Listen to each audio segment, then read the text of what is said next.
दोस्तों, आप सब एल्गोरिदम से तो बड़ी अच्छी तरह वाकिफ़ हैं। चाहे वो इंटरनेट हो, सोशल मीडिया हो, ऐप्स हों, सॉफ्टवेयर्स हों, ये सब एल्गोरिदम से ही चला करते हैं। लेकिन क्या आप जानते हैं कि इंग्लिश का ये लफ़्ज़ एल्गोरिदम आखिर किस तरह से इंग्लिश में आया?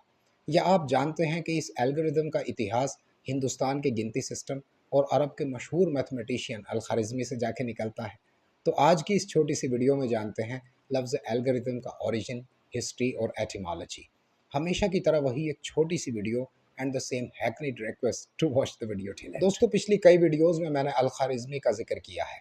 अल ख़्वारिज़मी अरब के एक मशहूर मैथमेटिशियन गुजरे हैं जिनका पूरा नाम मोहम्मद इब्न मूसा अल ख़्वारिज़मी है। ये अल ख़्वारिज़म नाम की किसी जगह में रहते थे जो आज शायद उज़्बेकिस्तान या तुर्कमेनिस्तान के आसपास कहीं है। इस वजह से मोहम्मद इब्न मूसा को लोग अल ख़्वारिज़मी नाम से जानने लगे। ये बहुत बड़े रिनाउंड मैथमेटिशियन गुजरे हैं। किसी भी संख्या को एक्स मान लेना, किसी अननोन आदमी को एक्स कह देना, ये अल-ख़्वारिज़मी की ही देन है। मैथमेटिक्स की मशहूर ब्रांच अलजेब्रा असल में अल-ख़्वारिज़मी की ही देन है। अब ये एल्गोरिदम में अल-ख़्वारिज़मी की क्या देन है, इसे समझ लेते हैं। यूँ समझ लीजिए कि रोमन न्यूमेरिक सिस्टम इतना ज़्यादा एक्यूरेट नहीं होता है जितना हिंदुस्तान का न्यूमेरिक सिस्टम एक्यूरेट होता है।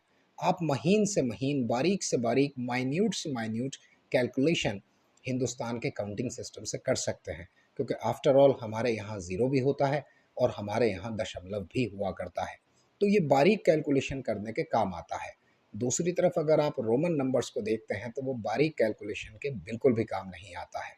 मोहम्मद इब्न मूसा अल ख़्वारिज़मी असल में हिंदुस्तान के इस काउंटिंग सिस्टम, इस न्यूमेरिक सिस्टम से बहुत ज़्यादा इम्प्रेस थे, बहुत ज़्यादा इन्फ्लुएंस्ड थे। इतने ज़्यादा इम्प्रेस्ड और इतने ज़्यादा इन्फ्लुएंस्ड कि उन्होंने बाज़ाब्ता एक किताब भी लिखी है जिसका नाम है किताब अल हिसाब अल हिंदी।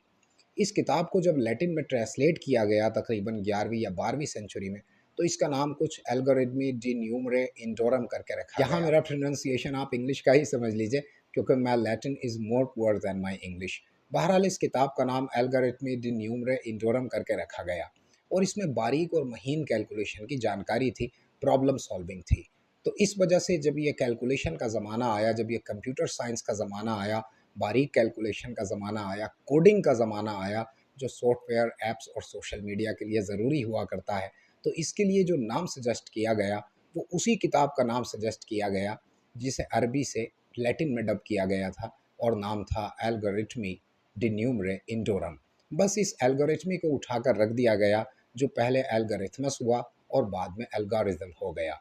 तो इस तरह से आप कह सकते हैं कि इंग्लिश का ये लफ्ज़ एल्गोरिथम असल में हिंदुस्तान के न्यूमरिक सिस्टम और मोहम्मद इब्न मूसा अल ख़्वारिज़मी के इतिहास से जाके निकलता है।